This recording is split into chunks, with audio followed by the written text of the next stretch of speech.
ಸುಮ್ಮನಾಗದು ವಿಧಿಯೊಳೊಂದದೇ ಮುಕ್ತಿ. ಇದು ನಿತ್ಯ ಇದು ಅನಿತ್ಯ ಎಂಬುದನ್ನು ಅರಿಯದೆ, ಹೃದಯದ ಭೋಗದ ಇಚ್ಛೆ ತೊರೆಯದೆ, ಒದವಿ ಶಮಾಧಿ ಸಾಧನವಾರು ನೆರೆಯದೆ, ಸದುಗತಿ ಆಸೆಯೊಳು ಉರಿಯದೆ, ಸುಮ್ಮನಾಗದು ವಿಧಿಯೊಳೊಂದದೇ ಮುಕ್ತಿ.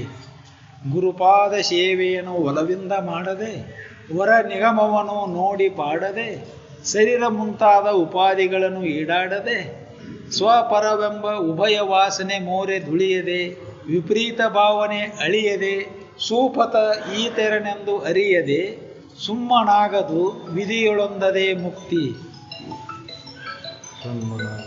ವಿಧಿಯೊಳೊಂದದೇ ಮುಕ್ತಿ. ಇದು ನಿತ್ಯ ಇದು ಅನಿತ್ಯ ಎಂಬುದನ್ನು ಅರಿಯದೆ, ತೊರೆಯದೆ, ಒದವಿ ಶಮಾಧಿ ಸಾಧನವಾರು ನೆರೆಯದೆ, ಸದುಗತಿ ಆಸೆಗಳು ಉರಿಯದೆ. ಮುಕ್ತಿ ಬೇಕಂದ್ರೆ ಜಗತ್ತಿನಾಗ ಒಂದು ವಿಷಯಗಳನ್ನು ಪಡಿಬೇಕಾದ್ರೆ ಇಷ್ಟು ಕಷ್ಟಪಡ್ತಾನೆ. ಮುಕ್ತಿ ಬೇಕಂದ್ರೆ ಅದಕ್ಕೊಂದು ಕ್ರಮ ಐತಿಲ್ಲ. ಪಡಿಬೇಕನ್ನೋದಕ್ಕೆ ಇಷ್ಟೊಂದು ಕ್ರಮ ಐತಿ. ಬಿಡಬೇಕಂದ್ರೆ ಬಿಡಬೇಕು ಅನ್ನೋದು ಭಾಳ ಕಠಿಣ, ಪಡಿಯೋದು ಭಾಳ ಸರಳ. ಪಡೆದ ಮೇಲೆ ಹಚ್ಕೊಂಡಿರ್ತೀವಲ್ಲ, ಅದನ್ನು ಬಿಡೋದು ಭಾಳ ಕಠಿಣ. ಶರೀರ ಮಾಡಿದ ಕರ್ಮದ ಪರವಾಗಿ ಶರೀರ ಬಂದ್ಬಿಟ್ಟಂತ. ಈಗ ಪಡೆದು ಬಿಟ್ಟು ಇದು ಹೆಂಗೆ ಬಂತು, ಯಾಕೆ ಬಂತು, ಈ ಶರೀರ ಬಂತು ಅಂತ ಈಗೇನು ಗೊತ್ತಾಗೋದಿಲ್ಲ. ಹಿಂದೆ ಮಾಡಿದ ಕರ್ಮದ ಫಲ ಬಂದತಿ. ಈಗ ಇದು ಪಡೆದು ಬಂದಿದ್ದನ್ನ ಇದ್ರ ಮೇಲಿನ ಮೋಹ ಬಿಡೋಕ್ಕಾಗಲ್ಲ. ಅರ್ಥಾತ್ ಏನಪ್ಪ ಅಂದ್ರೆ, ಏನು ಹಿಡ್ಕೊಂಡು ಕೂತೇವಲ್ಲ ಅದನ್ನು ಬಿಡೋದು ಭಾಳ ಕಠಿಣ, ಪಡ್ಕೊಳೋದು ಭಾಳ ಸರಳ. ಆದರೆ ಇಲ್ಲಿ ಸುಮ್ಮನೆ ಆಗೋದಿಲ್ಲ ಮುಕ್ತಿ ಅಂತ ಹೇಳ್ತಾರೆ. ಮುಕ್ತಿ ಸುಮ್ಮನೆ ಸುಮ್ಮನೆ ಆಗೋದಿಲ್ಲ. ಯಾಕೆ ಸುಮ್ಮನೆ ಆಗೋದಿಲ್ಲ ಅಂದರೆ, ಎಲ್ಲ ಹಿಡ್ಕೊಂಡು ಕೂತೇವಲ್ಲ, ಇದು ಬಿಡೋದನ್ನು, ಒಳಗೆ ಹಿಡ್ಕೊಂಡು ಕೂತಿದ್ದನ್ನು ಬಿಡೋದನ್ನು ಭಾಳ ಕಠಿಣ ಆಗಿದೆ. ಯಾಕೆ ಕಠಿಣ ಆಗ್ತಿದ್ದು? ಜಡ ಶರೀರ ಭಾವ, ವಿಷಯಗಳಲ್ಲಿ ಸುಖಭಾವ, ಈ ಅಜ್ಞಾನದಿಂದ ಉಂಟಾದಂಥ ಈ ದೋಷವನ್ನು ಬಿಡ್ಬೇಕಂದ್ರೆ ಅದಕ್ಕೊಂದು ವಿಧಿವಿಧಾನವನ್ನು ಹಿಡಿಬೇಕು. ಆ ವಿಧಿವಿಧಾನ ಹೇಳ್ಕೊಂತ ಹೊಂಟಾರ. ಇದಿಷ್ಟು ಕಠಿಣ ಅಂದರೂ ಈ ವಿಧಿವಿಧಾನಗಳನ್ನು ಹಿಡ್ಕೊಂಡು ಆಚರಣೆ ಮಾಡ್ಕೋತ ಹೋದೆ ಅಂದ್ರೆ ಇದು ಸರಳ ಆಗ್ತೈತಿ. ಈ ಸಂಸಾರ, ಈ ಶರೀರ ಹಿಡ್ಕೊಂಡು ಕುಂತಿಯಲ್ಲ, ಇದು ಮಿಥ್ಯ ಅಂತ ತಿಳಿಬೇಕಂದ್ರೆ ಜನ್ಮಗಳ ಹತ್ರ ಹೋಗ್ತದೆ. ಆದ್ರೆ ಇದು ಯಾವಾಗ ಸರಳ ಆಕತಿ? ಯಾವ ಕ್ರಮದಿಂದ ಹೋದ್ರೆ ಇದು ಸರಳ ಆಕತಿ? ಅದಕ್ಕೊಂದು ವಿಧಿವಿಧಾನಗಳದಾವ. ಆ ವಿಧಿವಿಧಾನಗಳನ್ನ ಹಿಡ್ಕೊಂಡು ಹೋದ್ರೆ ಸರಳ ಆಕತಿ. ಅದಕ್ಕೆ ಆ ವಿಧಿವಿಧಾನಗಳನ್ನು ಮುಂದಿನ ಒಂದು ಪಂಕ್ತಿ ಒಳಗೆ ಹೇಳ್ಕೊಂಡು ಹೋಗುದು. ಇದು ನಿತ್ಯ ಇದು ಅನಿತ್ಯ ಅರಿಯದೆ. ಅದಕ್ಕೆ ಇದು ನಿತ್ಯ ಅಂತ ಅರಿಬೇಕಂದ್ರೆ ಏನು ಮಾಡ್ಬೇಕಂತ ಮತ್ತೆ ಮುಂದೆ ಹೇಳ್ತಾರ. ಹೃದಯದ ಭೋಗದ ಇಚ್ಛೆ ತೊರೆಯದೆ, ಒದವಿ ಶಮಾಧಿ ಸಾಧನವಾರು ನೆರೆಯದೆ, ಸದುಗತಿ ಆಸೆಗಳು ಉರಿಯದೆ. ಎಲ್ಲ ಮಾಡೋಕ್ಕಿಂತ ಮೊದಲು ಗುರುಪಾದ ಸೇವೆಯನ್ನು ಒಲವಿಂದ ಮಾಡದೆ, ವರ ನಿಗಮವನ್ನು ನೋಡಿ ಪಾಡೋದು, ಶರೀರ ಮುಂತಾದ ಉಪಾಧಿಗಳನ್ನು ಈಡಾಡದು.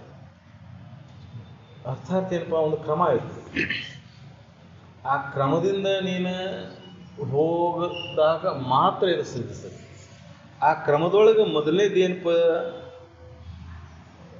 ಮುಕ್ಷುತ್ವ ಭಾವ, ಸದ್ಗತಿಯ ಆಸೆ ಒಳಗೆ ಉರಿಯಿದೆ. ಸದ್ಗತಿ ಅಂದರೆ ನಾನು ಜೀವನ ಮುಕ್ತನಾಗಬೇಕು, ಈ ಸಂಸಾರದೊಳಗೆ ಸುಖ ಇಲ್ಲ ಅಂತ, ಸಾರ ಇಲ್ಲ ಅಂತ ಯಾರಿಗೆ ತಿಳಿದು ಸ್ವಲ್ಪ ಎಚ್ಚರಾಗಿ ಸದ್ಗತಿ ಆಸೆ ಒಳಗೆ ಹುಟ್ಟುವಂತಂದ್ರೆ ಅಲ್ಲಿದ್ದ ಶುರು ಆಕತಿದು. ಸುಮ್ಮನೆ ಬನ್ನಿ, ಹೆಂಗೆ ಒಂದು ತಾಸ್ಕೊಂತೀನಿ ಹೋದ್ನಿ,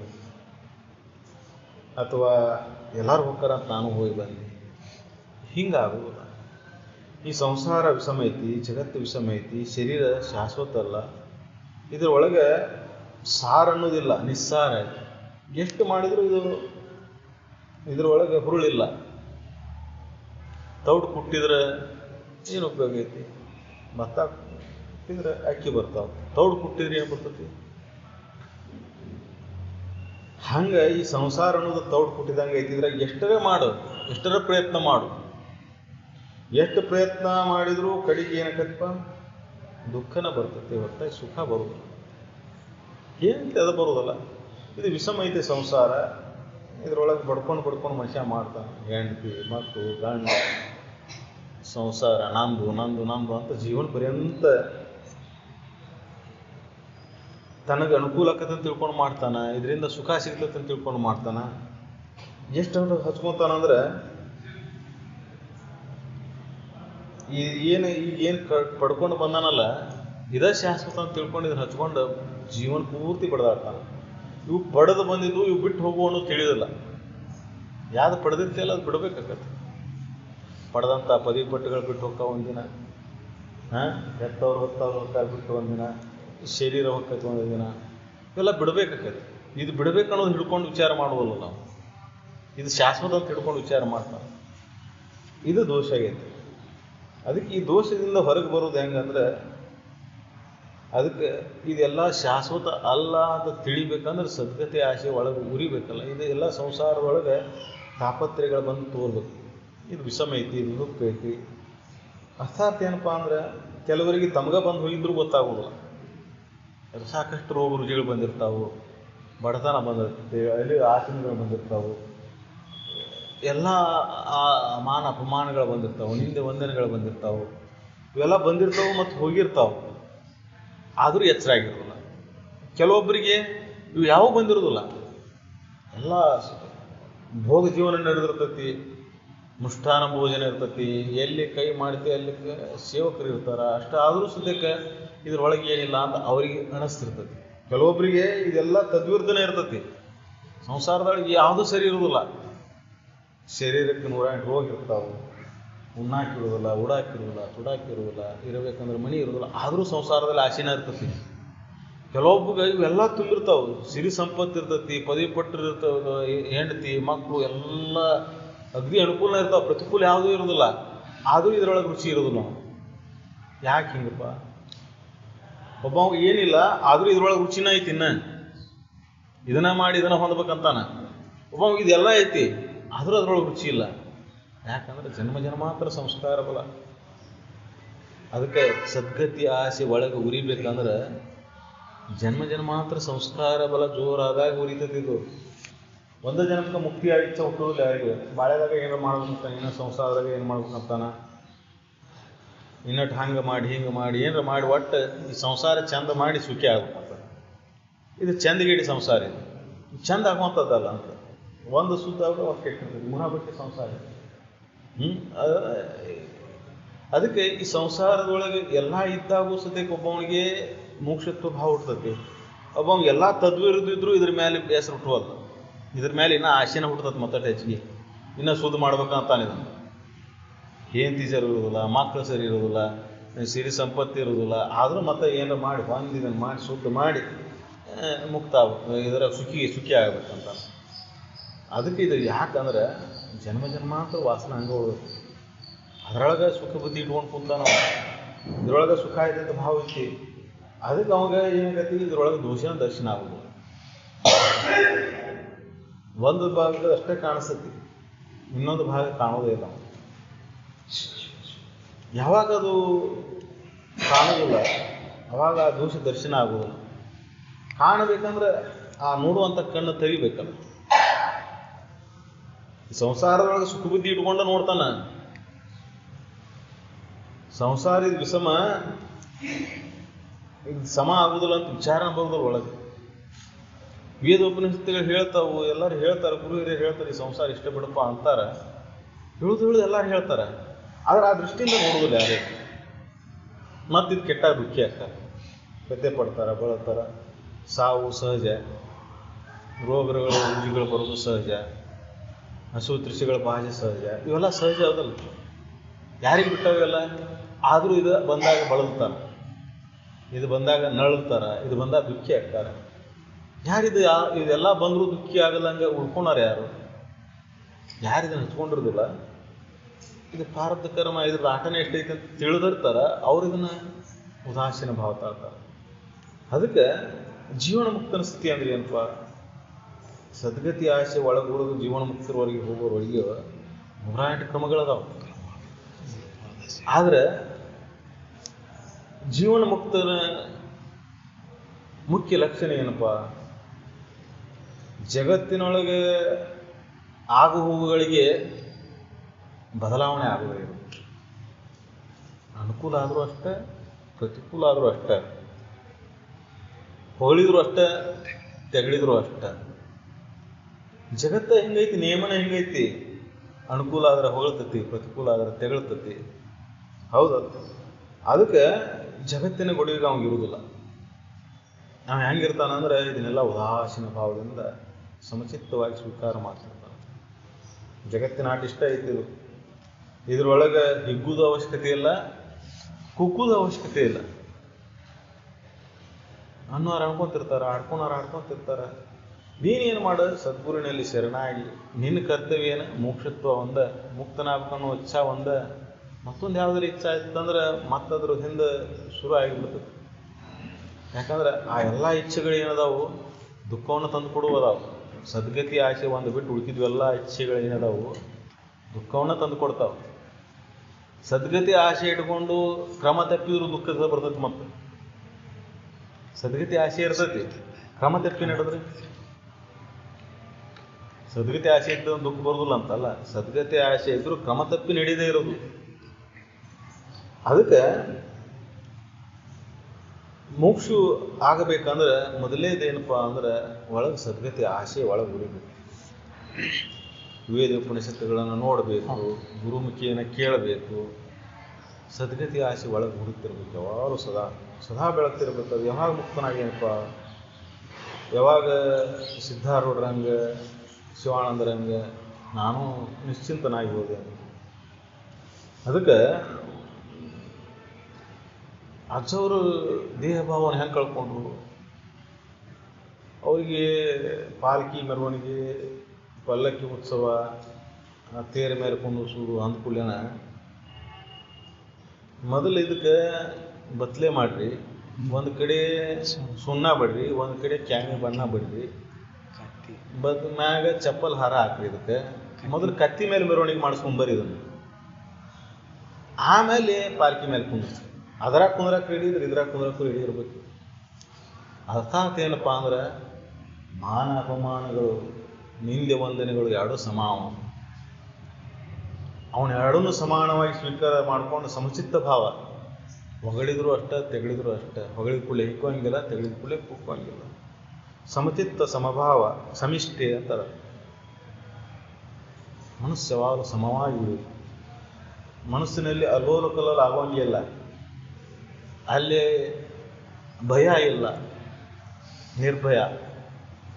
ಜಗತ್ತಿನ ಗೊಡುವಿನ ಇಲ್ಲ. ಅಲ್ಲಿ ಆಸೆ ಆಕಾಂಕ್ಷೆಗಳಿಲ್ಲ. ಅಲ್ಲಿ ಪಡಿಬೇಕು ಅನ್ನೋದಿಲ್ಲ, ಬಿಡಬೇಕನ್ನೋ ಭಾವನೂ ಇಲ್ಲ. ಅಂಥ ಸಮಚಿತ್ತ, ಸಮಭಾವ, ಸಮಿಷ್ಠೆಯಲ್ಲಿ ಉಳಿದಂಥವ ಅವ ಜೀವನ್ಮುಕ್ತ.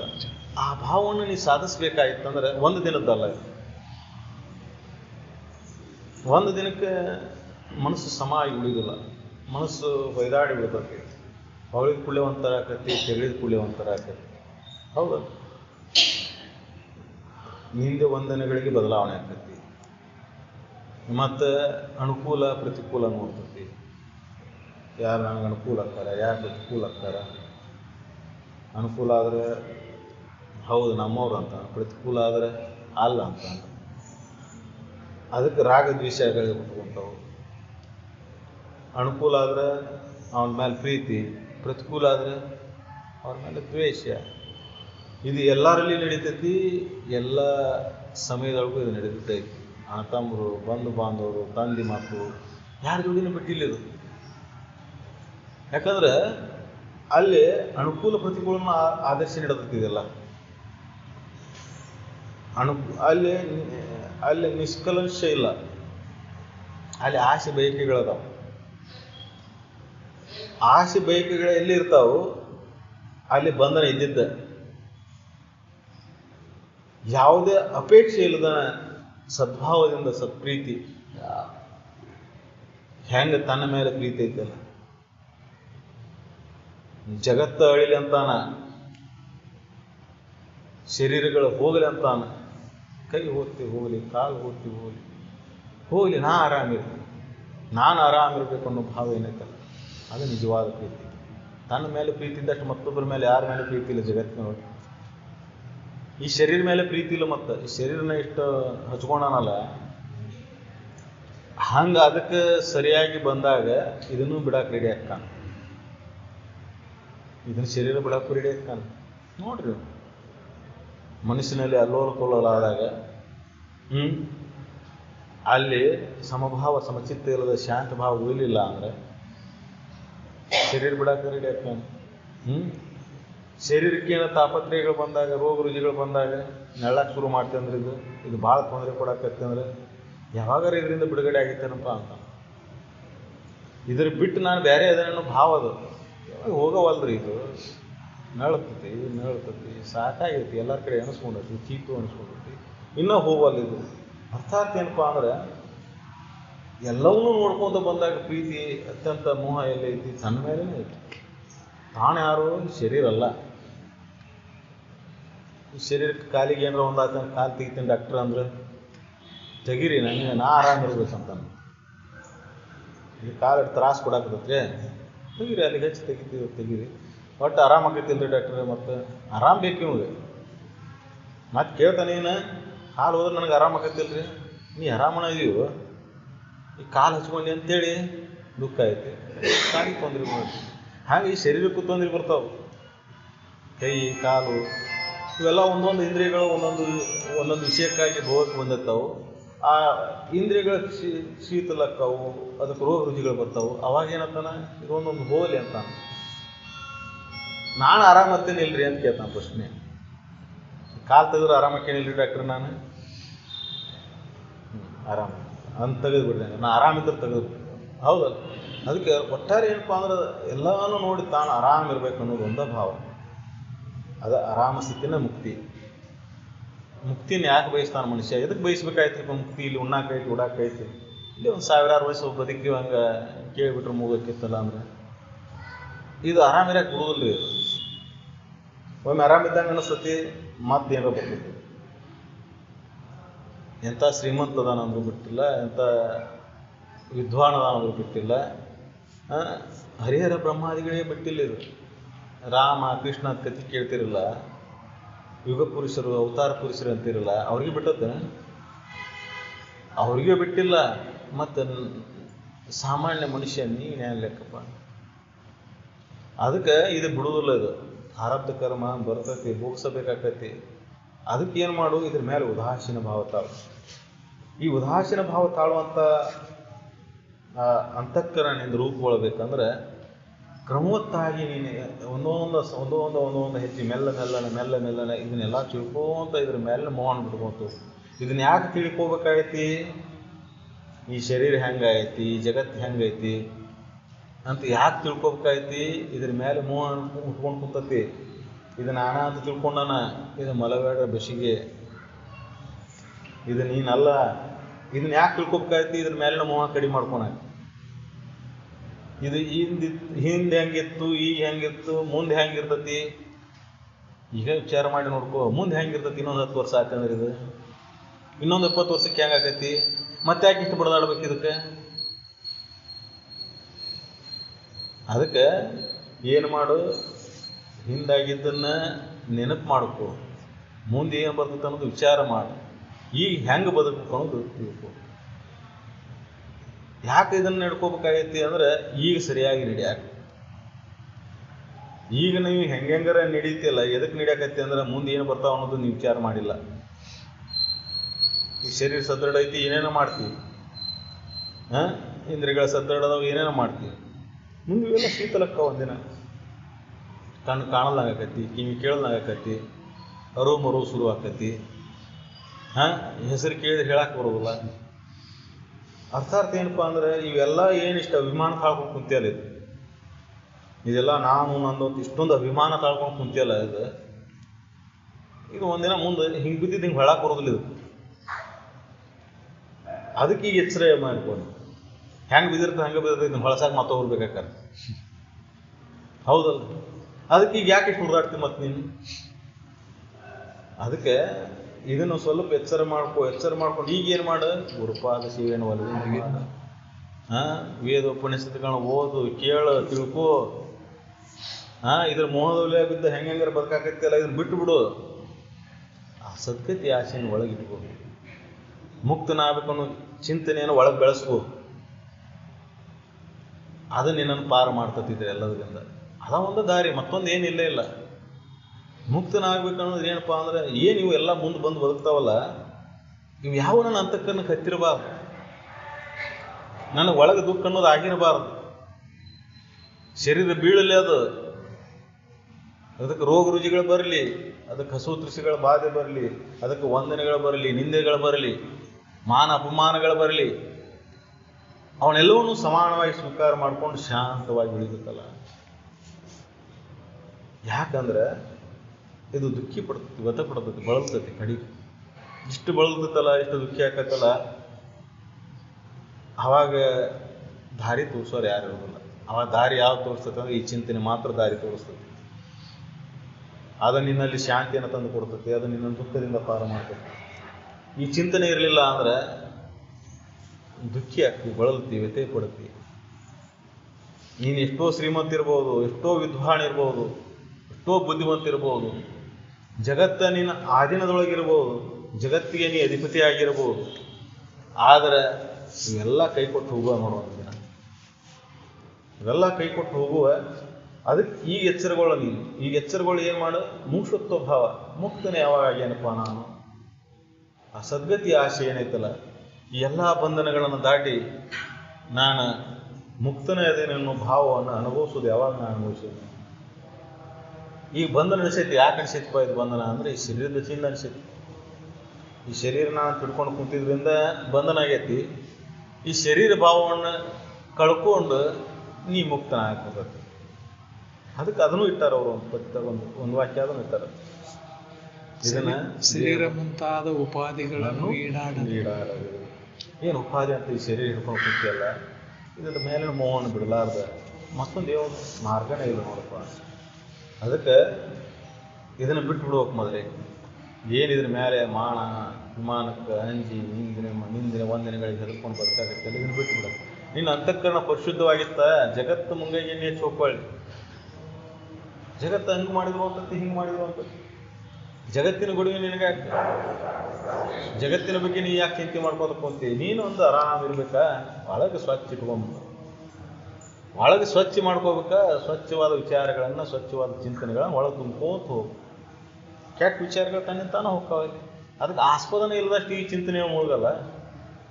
ಅದಕ್ಕೆ ಆಸ್ಪದ ಯಾಕೆ ಕೊಡ್ತೀನಿ ನೀನು? ಯಾಕೆ ಕೊಡ್ತೀನಿ ಅಂದರೆ ಇದ್ರ ವಿಚಾರ ಚಿಂತನೆಗೆ ಸಮಯ ಕೊಡ್ತಿಲ್ಲ.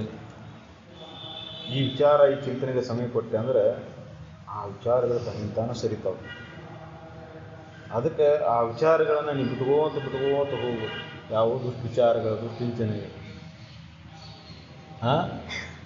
ಪರನಿಂದೆ, ಪರರ ಬಗ್ಗೆ ವಿಚಾರ ಮಾಡ್ಕೊಂತ ಹೋದ್ರು. ಇನ್ನೊಬ್ಬರ ಬಗ್ಗೆ ವಿಚಾರ ಮಾಡಬೇಡ. ಜಗತ್ತಿನ ಬಗ್ಗೆ ವಿಚಾರ ಮಾಡ್ಕೊಂಡು ನಿನಗೇನಾಗೋದೆ?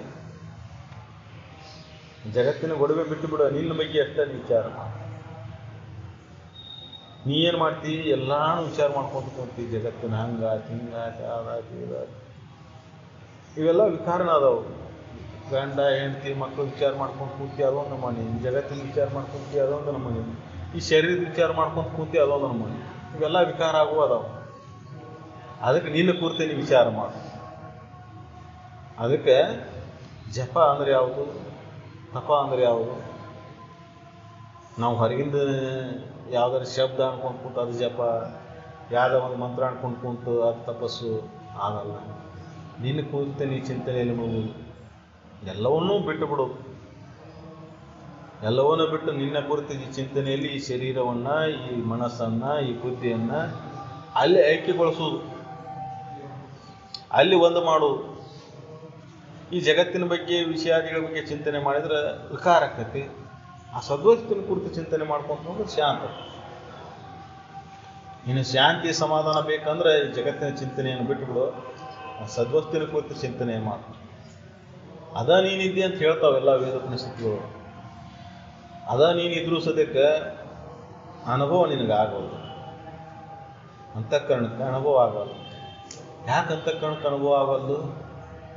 ಅಂತಃಕರಣ ಎಲ್ಲಿ ಮುಳುಗೈತಿದು? ಈ ಜಗತ್ತಿನ ವಿಷಯಾದಿಗಳಲ್ಲಿ ಮುಳುಗೈತಿ. ಮನಸ್ಸಿನಾಗ ಏನು ತುಂಬ್ಕೊಂಡು ಕುಂತಿ? ಏನು ತುಂಬ್ಕೊಂಡು ಕುಂತಿಪ್ಪ? ಸದ್ಗುರುವಿನ ಚಿಂತನೆ ತುಂಬ್ಕೊಂಡು ಕುಂತೀವೋ, ಜಗತ್ತಿನ ವಿಷಯಾದಿಗಳ ಚಿಂತನೆ ತುಂಬ್ಕೊಂಡು ಕುಂತೀವೋ? ಸದ್ಗುರುವಿನ ಹೇಳಿದಂಥ ಚಿಂತನೆಗಳನ್ನ ಒಳಗೆ ತುಂಬ್ಕೊಂತ ಹೋಗು, ಆರಾಮ. ಜಗತ್ತಿನ ವಿಷಯಾದಿಗಳ ಚಿಂತನೆ ಮಾಡ್ಕೊಂತ ಹೋಗು, ಕೆಟ್ಕೋತ ಹೋಗ್ತೈತಿ. ಅದಕ್ಕೆ ಈ ಸದ್ವಸ್ತುವಿನ ಕುರಿತು ಚಿಂತನೆ ಮಾಡೋದ ಅದ ಸತ್ಸಂಗ. ಆ ಸತ್ಸಂಗ ಎಲ್ಲ ದುಃಖದಿಂದ ಪಾರು ಮಾಡ್ತೈತಿ ನೀನು, ಇಹದಲ್ಲಿ ಪರದಲ್ಲಿ. ಈ ಲೋಕದಾಗ ಅಷ್ಟ ಅಲ್ಲ, ಮುಂದಿನ ಲೋಕಕ್ಕೂ ನೀನು ಕರ್ಕೊಂಡು ಹೋಗ್ತೈತವ್ರು. ಇವೆಲ್ಲ ಏನು ಗಳಿಸಿಟ್ಟಿ ಏನು ಮಾಡಿಯಲ್ಲ, ಇಲ್ಲಿ ಅಷ್ಟ ಇಲ್ಲೇ ಬಿಟ್ಟು ಹೋಗ್ತೀನಿ. ಆದ್ರೆ ಇದನ್ನ ಏನು ಮಾಡ್ತೀಯಲ್ಲ, ಇಲ್ಲೇ ಅಷ್ಟ ಅಲ್ಲ, ನಿನಗೆ ಮುಂದಿನ ಉತ್ತರದಲ್ಲಿ ಇದು ಬೆನ್ನು ಹತ್ತಿ ಬರ್ತದೆ ನಿನಗೆ. ಅಂಥ ಅಸಂಗದೊಳಗೆ ಹೋಗ್ತಿ, ಅಂಥ ಅಸಂಗದೊಳಗೆ ಬೆರೀತಿ. ಅಲ್ಲಿ ನಿನಗೆ ಮುಮುಕ್ಷುತ್ವ ಭಾವ ಜನ್ಮ ಪಡೆದ ತಕ್ಷಣ ಬಂದುಬಿಟ್ಟಿರ್ತದೆ. ಅದಕ್ಕೆ ಸಾಕಷ್ಟು ಸಂತರು, ಶರಣರು, ಋಷಿಮುನಿಗಳು ಮೋಕ್ಷಗಳನ್ನು ಜೀವನ ಚರಿತ್ರೆ ನೋಡಿದಾಗ ಅವ್ರಿಗೆ ಮುಮುಕ್ಷುತ್ವ ಭಾವನ ಯಾರು ಕಲಿಸಿರೋದಿಲ್ಲ. ಮುಕ್ತನಾಗಬೇಕನ್ನೋ ಇಚ್ಛೆ ಒಳಗಿಂದನೇ ಬಂದುಬಿಟ್ಟಿರ್ತದೆ ಅವ್ರಿಗೆ, ಜನ್ಮದ ಆರಂಭ್ಯನ. ಯಾಕಂದ್ರೆ ಮರ್ತಿರೋದಿಲ್ಲ ಅವರು.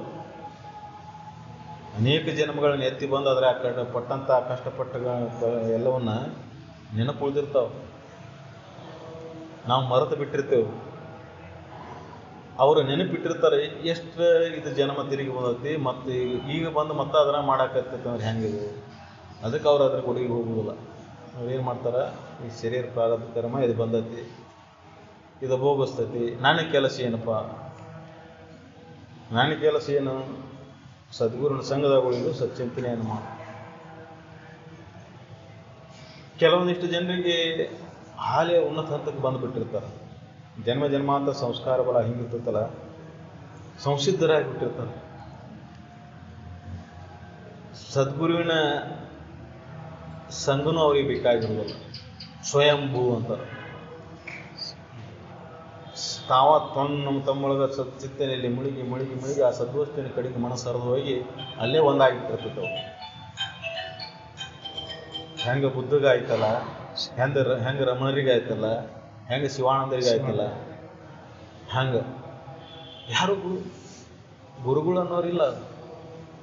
ನಾವು ಹೇಳ್ತೇವೆ ನಿಮಿತ್ತ ಮಾತ್ರ ಅವ್ರ ಗುರು ಇವ್ರ ಗುರು ಅಂತ. 3 ವರ್ಷದ ಬಾಲಕ ಶಿವಾನಂದರು, ಸಂಸಿದ್ಧರು, ದೇಹಭಾವ ಇಲ್ಲ.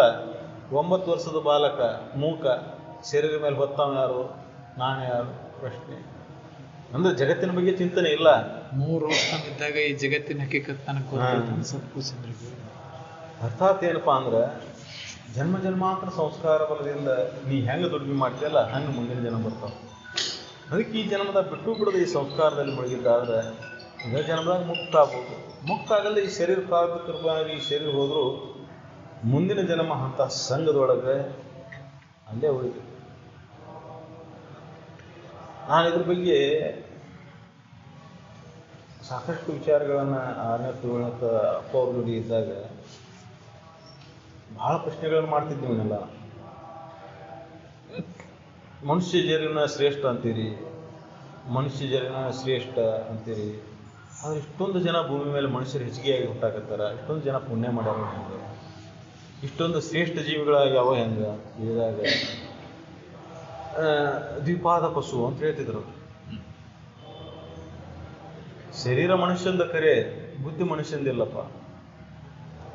ಮನುಷ್ಯ ಶರೀರ ಬಂದರೂ ಸದ್ಯಕ್ಕೆ ಮನುಷ್ಯರಂಗ ವರ್ತನೆ ಇಲ್ಲ, ರಾಕ್ಷಸ ಪ್ರವೃತ್ತಿ. ನೋಡ್ರಿ, ಎಲ್ಲಿ ಸೇವಾ ಸತ್ಕರ್ಮಗಳ ಭಾವ ಅದಾವು, ಎಲ್ಲಿ ತ್ಯಾಗ ಜೀವನ ಐತಿ, ಸ್ವಾರ್ಥ ಜೀವನ ಹೆಚ್ಚಿಗೆ ಹಾಕೋತ ಹೋಗ್ತೈತಿ ಮನುಷ್ಯನಲ್ಲಿ. ಶರೀರ ಮನುಷ್ಯನಂದ ಕರೆ, ವರ್ತನೆ ಪೈಶಾಚಿಕ ವೃತ್ತಿ. ಆ ಮುಗ್ಧ ಪ್ರಾಣಿಗಳು ಚಲೋ ಅವು, ಅವಕ್ಕೆ ಇನ್ನೊಬ್ಬರಿಗೆ ಮೋಸ ಮಾಡಬೇಕು, ಇನ್ನೊಬ್ಬರಿಗೆ ಸುಳ್ಳು ಹೇಳಬೇಕು, ಇನ್ನೊಬ್ಬರದ್ದು ವಂಚನೆ ಮಾಡಬೇಕು, ಇನ್ನೊಬ್ಬರದ್ದು ಅಪಹರಿಸಬೇಕು ಅನ್ನೋ ಭಾವ ಇಲ್ಲ. ಆದ್ರೆ ಮನುಷ್ಯ ಮೃಗರೂಪಿ. ಮನುಷ್ಯ ಇದ್ರೂ ಸದ್ಯಕ್ಕೆ ಒಳಗೆ ಪೈಶಾಚಿಕ ವೃತ್ತಿ.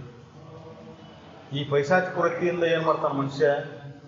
ಇನ್ನೊಬ್ಬರಿಗೆ ಮೋಸ, ವಂಚನೆ, ದರೋಡೆ, ಸುಳ್ಳು ಹೇಳೋದು, ಇನ್ನೊಬ್ಬರದ್ದು ಅಪಹರಿಸೋದು, ಇಂಥ ಪಾಪಕೃತ್ಯಗಳಲ್ಲಿ ಭಾಗಿಯಾಗಿ ಪಡಬಾದ ಕಷ್ಟಗಳನ್ನು ಪಟ್ಟು ಹೀನ ಜನ್ಮಕ್ಕೆ ಹೋಗಿಬಿಡ್ತಾನೆ. ಈ ಮನುಷ್ಯ ಜನ್ಮ ಬಂದಿದ್ದು ಜೀವನ ಮುಕ್ತನಾಯಕ, ಆದ್ರೆ ಅವ್ರಿಗೆ ಮನುಷ್ಯ ಜನ್ಮ ಬಂದರೂ ಎದಕ್ಕೆ ಬಂದತ್ತದ? ಮತ್ತೆ ಹೀನ ಜನ್ಮಕ್ಕೂ ಹಾಕಿ ಬಂದತ್ತು. ಮಾಡಿದ ಪುಣ್ಯ ಏಟಿತ್ತಲ್ಲ ಅದನ್ನೆಲ್ಲ ಪೂರ ಇಲ್ಲೇ ಖಾಲಿ ಮಾಡಿ ಹೀನ ಜನ್ಮಕ್ಕೂ ಹಾಕಿ ಬಂದತ್ತು. ಏನೋ ಒಂದಿಟ್ಟು ಪುಣ್ಯ ಇತ್ತು, ಮನುಷ್ಯ ಜನ್ಮ ಬಂದತ್ತದು. ಆದ್ರೆ ಅದ್ರ ಜೋಡಿ ಬುದ್ಧಿ ಏನು ಕಟ್ಕೊಂಬತ್ತದ? ಹೀನ ಜನ್ಮಕ್ಕೂ ಹಾಕಿ ಬಂದತ್ತು. ಮತ್ತೆ ಪಾಪ ಕರ್ಮಗಳು ಅಷ್ಟು ಜೋರಾಗ್ಯಾವು. ಅದಕ್ಕೆ ಕಲಿಯುಗದಾಗ ಮನುಷ್ಯ ರೂಪದಿಂದ ರಾಕ್ಷಸರದಾರ. ಮನುಷ್ಯರ ಸಂಖ್ಯೆ ಕಡಿಮೆ ಐತಿ, ಮನುಷ್ಯರ ಸಂಖ್ಯೆ ಹೆಚ್ಚಿಗೆ ಆಗೈತಿ ಅಂತ ನಾ ಕೇಳಿದ್ಲೆ ಅಪ್ಪವ್ರು ಹಿಂಗೆ ಹೇಳಿ. ಮನುಷ್ಯ ರೂಪದಿಂದ ರಾಕ್ಷಸರದಾರ. ಒಬ್ಬರ ಮೇಲೆ ಒಬ್ಬರಿಗೆ ನಂಬಿಕಿಲ್ಲ, ಒಬ್ಬರಿಗೆ ಒಬ್ಬರಿಗೆ ವಿಶ್ವಾಸ ಇಲ್ಲ. ಮೋಸ, ವಂಚನೆ, ದರೋಡೆ. ಎದಕ್ಕಾಗಿ ಮಾಡಾಕತ್ತೇನೋ ಪರಿಜ್ಞಾನನೂ ಇಲ್ಲ. ಎದಕ್ಕೆ ಮಾಡಾಕತ್ತೇನೆ ಇದನ್ನೆಲ್ಲ ಅನ್ನೋ ಪರಿಜ್ಞಾನ ಇಲ್ಲ. ಉಣ್ಣಾಕೈತಿ, ಉಡಾಕೈತಿ, ತೊಡಾಕೈತಿ, ಮತ್ತೊಬ್ಬರದ್ದು ಆಸೆ ಕೊಡು. ನನಗೈತಲ್ಲ ಅನ್ನೋದು ಸಂತೃಪ್ತ ಭಾವನೆ ಇಲ್ಲ. ಇನ್ನೊಬ್ರಿಗೆ ಏನಾರ ಹೇಳಿಗಾತಂದ್ರೆ ಸಂಕಟ ಪಡೋದು, ಅಸೂಯೆ ಪಡೋದು. ತಾನು ಮುಂದೆ ಬರ್ಬೇಕು ಅನ್ನೋದಿಲ್ಲ, ಇನ್ನೊಬ್ಬರನ್ನ ಹಿಂದೆ ಉಳಿಸ್ಬೇಕು ಅನ್ನೋದು. ಅರ್ಥಾರ್ಥ ಏನಪ್ಪ ಅಂದ್ರೆ, ಕಲಿಯುಗದಾಗ ನರರೂಪಿ ರಾಕ್ಷಸರು, ರೂಪ ಮನುಷ್ಯರದ, ಪ್ರವೃತ್ತಿ ರಾಕ್ಷಸನ. ಅದಕ್ಕೆ ಇಲ್ಲಿ ಭಾಳ ಎಚ್ಚರ ಇರ್ಬೇಕಪ್ಪ ತಮ್ಮ ಅಂತ ಹೇಳ್ತಿದ್ರು. ಇಲ್ಲಿ ಭಾಳ ಎಚ್ಚರ ಇರ್ಬೇಕು. ಯಾಕಂದ್ರೆ ರಾಕ್ಷಸರ ರೂಪನ ಇದ್ರಿಗೆ ಬಂದಂದ್ರೆ ನೀ ಎದುರಿಸ್ತಿ. ನರರೂಪ ಇವು ಮನುಷ್ಯರ ರೂಪನ ಅನಿಸ್ತಾವ. ಭಾಳ ಪ್ರವೃತ್ತಿ ಇರ್ತೈತಿ, ರಾಕ್ಷಸ ಪ್ರವೃತ್ತಿ ಇರ್ತೈತಿ. ಅದಕ್ಕೆ ಸಂಘ ಮಾಡುವಾಗ ಭಾಳ ಎಚ್ಚರ ಇರ್ಬೇಕಂತ. ನಾವು ಸಂಘ ಮಾಡ್ತೇವಲ್ಲ, ಯಾರ ಜೋಡಿ ಬೆರಿತೇವೆ, ಯಾರ ಜೋಡಿ ಕುಂದಿರ್ತೇವೆ, ಯಾರ ಜೋಡಿ ಒಡನಾಟಕ್ಕೆ ಬರ್ತೇವೆ, ಉತ್ತಮರ ಸಂಘದೊಳಗಿರ್ಬೇಕು, ಮನುಷ್ಯರ ಸಂಘದೊಳಗಿರ್ಬೇಕು. ಮನುಷ್ಯ ರೂಪಿ ರಾಕ್ಷಸರು ಇರ್ತಾರ, ಅಂಥವ್ರ ಸಂಘದಿಂದ ದೂರ ಸರಿಬೇಕು. ಅದಕ್ಕೆ ಎಲ್ಲಿ ಕೆಟ್ಟ ಚಿಂತನೆಗಳು, ಕೆಟ್ಟ ವಿಚಾರಗಳು ನಡೀತಾವೋ ಅಲ್ಲೇ ಕಿವಿ ಕೊಡೋಂಗಿಲ್ಲ, ಅಲ್ಲೇ ಶರೀರವನ್ನು ಕುಂದಿರ್ಸೆ ಕೊಡೋಂಗಿಲ್ಲ. ನಡೀಲಿ ಕೆಲಸ ಇಲ್ಲ ನಿಂದ ಅನ್ನೋದು ಬಂದು ಅಲ್ಲಿ ಎಲ್ಲಿ ದುಷ್ಕೃತ್ಯ ನಡೀತಾವೋ ಅಲ್ಲಿಂದ ದೂರ ಸರಿದು ಬಿಡುದು. ಅಂಥ ವಿಚಾರಗಳನ್ನು, ಅಂಥ ಚಿಂತನೆಗಳನ್ನು, ಅಂಥ ಆಲೋಚನೆಗಳನ್ನು ಒಳಗೆ ಬರಲಾರ್ದಂಗೆ ನೋಡ್ಕೊಳೋದು. ಯಾಕಂದ್ರೆ ಅವು ಅಂತಃಕರಣದ ಮೇಲೆ ಪರಿಣಾಮ ಬೀರ್ತಾವೆ. ಒಬ್ಬ ವಿಷಯ ನಂಬಿಟ್ಟು ಬೆನ್ನು ಹತ್ತಿದೆ ಅಂದ್ರೆ ಜೀವನ ಪರ್ಯಂತ ಅದನ್ನು ಮಾಡಾಕತ್ತೈತಿ. ನೀನು ಯಾರ ಸಂಘದಾಗಿರ್ತಿ ಅಂಥ ಪ್ರವೃತ್ತಿನಿಂದ ಬೆಳಿತೈತಿ. ಅದಕ್ಕೆ ಸಜ್ಜನರ ಸಂಘ, ಸತ್ಪುರುಷರ ಸಂಘ ಬಹಳ ಮುಖ್ಯ.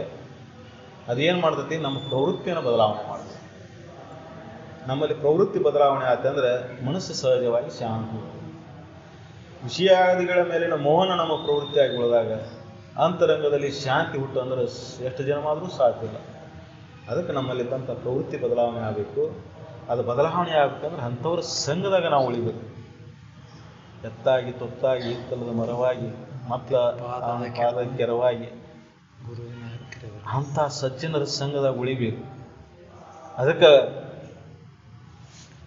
ಮತ್ತೊಂದು ಜನ್ಮ ಹುಟ್ಟಿದ್ರು, ಮತ್ತೊಂದು ಜನ್ಮ ಬಂದರೂ ಬರಲಿಲ್ಲ ನನಗೆ, ಆದರೆ ನಿನ್ನ ಸಂಘ ಒಂದು ಇರಲಿಪ್ಪ ನನಗೆ.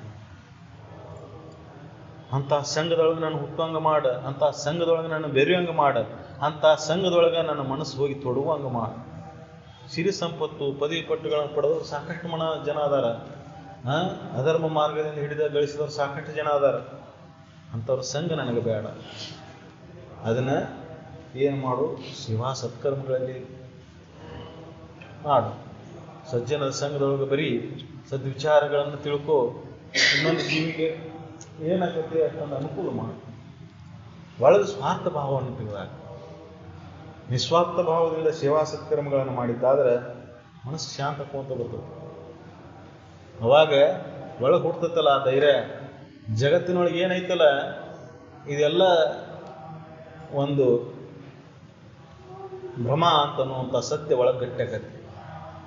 ಏನು ಮನುಷ್ಯ ಈಗ ಬೆಣ್ಣೆತ್ತಿ ಓಡ್ತಾನಲ್ಲ ಸಿರಿ ಸಂಪತ್ತಿಗಾಗಿ, ಪದವಿ ಪಟ್ಟಗಳಿಗಾಗಿ, ಮತ್ತೊಂದಕ್ಕಾಗಿ, ಇದು ಒಂದು ಕಲ್ಪನೆ ಅಷ್ಟೇ. ಇದರೊಳಗೆ ಏನು ಸುಖ ಇಲ್ಲ. ಇದನ್ನೆಲ್ಲ ಪಡೆದವ್ರೆ ಯಾರು ಸುಖಿ ಅದಾರ ಅಂತ ವಿಚಾರ ಮಾಡಕ್ಕೆ. ಅದಕ್ಕೆ ಸಾಕಷ್ಟು ಜನ ರಾಜರಾದರೂ ನಾವು ನೆನೆಸೋದು ಬುದ್ಧನಂತವ್ರನ್ನ. ಜಗತ್ತನ್ನು ಗೆಲ್ಲಬೇಕಂತ ಹೋದವರು ಇದರೊಳಗೆ ಏನಿಲ್ಲ ಅಂತ ತಿಳಿದು ಹಾಳಿ ಹೋದರು. ಅದಕ್ಕೆ ನಾವು ಇತಿಹಾಸವನ್ನು ಓದಬೇಕು, ವೇದ ಉಪನಿಷತ್ತುಗಳನ್ನು ಅಧ್ಯಯನ ಮಾಡಬೇಕು, ಋಷಿಮುನಿಗಳು ಹೇಳಿದಂಥ ವಾಕ್ಯಗಳನ್ನು ಪರಿಪಾಲನೆ ಮಾಡಬೇಕು. ಸದ್ಗುರುನ ಸಂಘದಾಗ ಇದ್ದು ಸೇವಾ ಸತ್ಕರ್ಮಗಳನ್ನು ಮಾಡ್ಕೊಂತ ಇರಬೇಕು. ಅಂದಾಗ ಇದು ಅಂತಃಕರಣದೊಳಗೆ ಉಳಿತೈತಿ, ಇದು ಬೆಳಿತೈತಿ ಒಳಗೆ ಅಂತಃಕರಣದೊಳಗೆ. ಅಂತಃಕರಣದೊಳಗೆ ಇದನ್ನು ಉಳಿಸ್ಕೊಂತ ಬೆಳೆಸ್ಕೊಂತ ಹೋಗ್ಬೇಕು. ಅವಾಗ ಎಲ್ಲ ದುಷ್ಕೃತಿಗಳು ಭಂಗ ಆಗ್ತಾವೆ. ಒಳಗೆ ಹುಡ್ತಕ್ಕಂಥ ಕಾಮ, ಕ್ರೋಧ, ಲೋಭ, ಮೋಹ, ಮದ, ಮತ್ಸರಾದಿಗಳದಾವಲ್ಲ, ಇದ್ರ ಮೇಲೆ ಒಂದ್ರ ಮೇಲೆ ಜಯ ಸಾಧಿಸ್ಬೇಕಂತ ನೀವು ಹೆಟ ತೊಟ್ಟರೆ ಜನಗಳು ಹಿಡಿತಾವೆ. ನನ್ನ ಒಳಗೆ ಕ್ರೋಧ ಬರಬಾರ್ದಂತ ಆ ಕ್ರೋಧ ಬರಲಾರ್ದಂಗೆ ನೋಡ್ಕೊಂತ ಹೋದೆ ಅಂದ್ರೆ ಅದನ್ನು ಜಯಿಸ್ಬೇಕಂದ್ರೆ ಒಂದು ಜನ್ಮ ಹಿಡಿತೈತಿ ನಿನಗೆ. ಅದು ಆಕತೆ ಆಗ್ಲಿಕ್ಕಿಲ್ಲ. ಆದರೆ ಸದ್ವಿಚಾರ, ಸಚ್ಚಿಂತನೆ, ಸತ್ಸಂಗದಿಂದ ಇವೆಲ್ಲ ದುರ್ಗುಣಗಳು ಒಮ್ಮೆ ಹೋಗ್ತಾವೆ. ಇವೆಲ್ಲ ದುರ್ಗುಣಗಳಿಗೆ ಮೂಲ ಕಾರಣ ಅಜ್ಞಾನ ಆಗೈತಿ. ಸುಜ್ಞಾನದಿಂದ ಆ ಎಲ್ಲ ದುಷ್ಕೃತ್ಯಗಳು ಭಂಗ ಆಗ್ತಾವೆ. ಅಂತಃಕರಣದಲ್ಲಿ ಶಾಂತಿ ಇರ್ತದೆ. ಅದಕ್ಕೆ ಶಾಂತವಾದ ಅಂತಃಕರಣದೊಳಗೆ ಏನೈತಿ ಅದು ಪರಮಾತ್ಮನ ಸ್ವರೂಪ. ಯಾರ ಅಂತಃಕರಣ ಶಾಂತ ಇರ್ತೈತಿ, ಎಲ್ಲಿ ಪಡೆಯಬೇಕನ್ನೋ ಇಚ್ಛಾ ಇಲ್ಲ, ಬಿಡಬೇಕನ್ನೋದು ಇಲ್ಲ, ಅಲ್ಲಿ ಶಾಂತಿ ಒಂದ, ಅಲ್ಲಿ ಆನಂದ ಒಂದ, ಅದ ಜೀವನ ಮುಕ್ತನ ಸ್ಥಿತಿ. ಅದನ್ನು ಸದ್ವಸ್ತು ಅಂದರು. ಸದ್ವಸ್ತು ಅಥವಾ ಜೀವನ ಮುಕ್ತಿ, ದೇವರ ದರ್ಶನ, ಸಾಕ್ಷಾತ್ಕಾರ ಅಂದ್ರೆ ಮತ್ತೊಂದು ಏನಾರೈತೆ ಅಂತ ತಿಳ್ಕೊಂಡ್ರೆ ಮತ್ತೊಂದೇನಿಲ್ಲ. ಅಂತಃಕರಣದೊಳಗೆ ಎಲ್ಲಿ ಕೂತಿ, ಹೆಂಗೆ ಕೂತಿ, ಶರೀರ ಹೆಂಗೆ ಕೂತಿರಲಿ, ಮನಸ್ಸು ಶಾಂತಾಗಿ ಆನಂದದಲ್ಲೇ ಮುಳುಗಿರಬೇಕು. ಮತ್ತೊಂದು ಯಾವುದು ಕಲ್ಪನೆಗಳು ಎದ್ದಿರಬಾರ್ದು. ಪಡಿಬೇಕು ಅನ್ನೋದು ಇದ್ದಿರಬಾರ್ದು, ಬಿಡಬೇಕು ಅನ್ನೋದು ಬಂದಿರಬಾರ್ದು. ಶರೀರ ಸಾನ್ನಿಧಾನ ಶಾಂತ ಆಗಿರಬೇಕು, ಮನಸ್ಸು ನಿಶ್ಚಲ ಆಗಿರಬೇಕು, ಆನಂದ ಭಾವದಲ್ಲಿ ಮುಳುಗಿರಬೇಕು. ಅದೇ ಜೀವನ ಮುಕ್ತನ ಸ್ಥಿತಿ. ಅದಕ್ಕೆ ಅಂಥ ಜೀವನ ಮುಕ್ತನ ಸ್ಥಿತಿಯನ್ನು ಪಡಿಬೇಕಂದ್ರೆ ಮೊದಲೇ ಮೆಟ್ಟು ನೋಡ್ಕೊಂಡು ಏನಪ್ಪ, ಆ ಮುಕ್ತಿ ಆಸೆ, ಸದ್ಗತಿ ಆಸೆ ಒಳಗೆ ಹುಟ್ಕೋಬೇಕು. ಅದು ಹುಟ್ಕೊಳ್ಳಿಲ್ಲ ಅಂದ್ರೆ ಸಾಧ್ಯ ಇಲ್ಲ. ಅದನ್ನು ಹೊಂದಬೇಕನ್ನೋ ಇಚ್ಛಾದಿಂದ ಬುದ್ಧ ರಾತ್ರಿನ ಮಣಿ ಬಿಟ್ಟು ಹೋದ. ವಿಚಾರ ಮಾಡಲಿಲ್ಲ, ಮತ್ತೊಂದೇನು ವಿಚಾರ ಮಾಡಲಿಲ್ಲ. ಇದೆಲ್ಲ ನನಗೆ ಬರ್ತಾವಲ್ಲ, ಬಂದಿಲ್ಲ ಅವಾಗ, ಇನ್ನೊಬ್ರು ನೋಡಿ ಬರ್ತಾವಲ್ಲ ಅಂತ ಎಚ್ಚರಗೊಂಡ. ಇನ್ನೊಬ್ಬರಿಗೆ ನೋಡಿ ಬಂದಿದ್ದು ನೋಡಿ ಎಚ್ಚರಗೊಂಡನಂದ್ರೆ ಎಂಥ ಸಂಸ್ಕಾರ, ಎಂಥ ಜನ್ಮಾಂತರ ಸಂಸ್ಕಾರ ಬಂದಿರ್ಬೋದು, ಎಷ್ಟೊಂದು ಜನ್ಮದ ಸಂಸ್ಕಾರ ಇರ್ಬೋದು. ಒಂದು ಪುಣ್ಯದ ಬಲ ದೂರಾಗಿ ಬಂದು ಬರೀ ಇನ್ನೊಬ್ಬರದ್ದು ನೋಡಿ, ಕಷ್ಟ ಕಾರ್ಪಣ್ಯಗಳನ್ನು ನೋಡಿ, ನೋವು ನಲಿವುಗಳನ್ನು ನೋಡಿ, ಇದು ನನಗೂ ಬರ್ತದಲ್ಲ ಅಂತ ತಿಳ್ಕೊಂಡು ರಾತ್ರೋರಾತ್ರಿ ಅದಕ್ಕೆ ಅಂಜಿ ಅಳಿಕಿ ಇದರಿಂದ ಮುಕ್ತಿ ಹೆಂಗೆ ಪಡೆದೇನಪ್ಪ. ಮುಕ್ತಿ ಅಂದರೆ ಇದೆಲ್ಲ ದ್ವಂದ್ವಗಳಿಂದ ಬಿಡುಗಡೆ ಆಗೋದು. ಏನು ಚಿಂತೆ, ಆಸೆ, ಆಕಾಂಕ್ಷೆ, ಬಯಕೆ, ಹೆದರಿಕೆ, ದುಃಖ ಇವೇನು ಬರ್ತಾವಲ್ಲ, ಇವೆಲ್ಲದರಿಂದ ಬಿಡುಗಡೆ ಆಗೋದು. ಇಂಥ ಯಾವ ಹೀನ ಭಾವಗಳು ಅಂತಃಕರಣದಲ್ಲಿ ಇರಬಾರ್ದು. ಅಂತಃಕರಣದೊಳಗೆ ಏನಿರ್ಬೇಕು, ಬರೀ ಶಾಂತಿ, ಸಮಾಧಾನ ಒಂದ. ಅಂಥ ಒಂದು ಸ್ಥಿತಿಯನ್ನು ನಾನು ಎಂದು ಪಡೆದೇನಪ್ಪ ಅಂತ ಇಚ್ಛಾದಿಂದ ಮಣಿಬಿಟ್ಟು ಹೋದ. ಅದಕ್ಕೆ ಅಂಥ ಒಂದು ಸದೀಚ್ಛೆ ನಮ್ಮ ಒಳಗೆ ಹುಟ್ಟಬೇಕಲ್ಲ. ಆ ಸದೀಚ್ಛೆ ಹುಟ್ಟಿದ ಮೇಲೆ ಇವನ್ನೆಲ್ಲ ಒಲವಿಂದ ಮಾಡ್ಕೋತ ಹೋಗು. ಇನ್ನೊಬ್ಬರಿಗೆ ತೋರ್ಸಕ್ಕಲ್ಲ, ಇವನ್ನೆಲ್ಲ ಒಲವಿಂದ ಮಾಡ್ಕೋತ ಹೋಗು. ಅತ್ಯಂತ ಪ್ರೀತಿಯಿಂದ, ಭಕ್ತಿ ಭಾವದಿಂದ, ಶ್ರದ್ಧಾದಿಂದ ಇವನು ಮಾಡ್ಕೋತ ಯಾರ ಜೀವನವನ್ನು ಸಂಸ್ಕಾರ ಅವರ ಜೀವನ ಸಾರ್ಥಕತೆ. ಆವಾಗ ಈ ಜನ್ಮದಾಗ ಆಗಲಿಲ್ಲ ಅಂದರೂ ಮುಂದಿನ ಜನ್ಮದಾಗಾದರೂ ಅವರು ಅರ್ಹರಾಗ್ತಾರೆ. ಮುಕ್ತಿಗೆ ಅರ್ಹತೆ ಬೇಕಲ್ಲ, ಪಾತ್ರತೆ ಬೇಕಲ್ಲ. ಆ ಪಾತ್ರತೆಯನ್ನು ಪಡ್ಕೊಳಕ ಈ ಜನ್ಮದಾಗ ಪ್ರಯತ್ನ ಮಾಡಬೇಕು ನಾವು. ಅದು ಸಿದ್ಧಿಸ್ತೈತಿ, ಅದು ಸಾಧಿಸ್ತೈತಿ. ಅದಕ್ಕೆ ಸತತ ಪ್ರಯತ್ನದಿಂದ ಸಾಧ್ಯ ಐತೆ ಅಂತ ತಿಳ್ಕೊಂಡು ಸಕಲ ಸಾಧು ಸನ್ಮಾರ್ಗ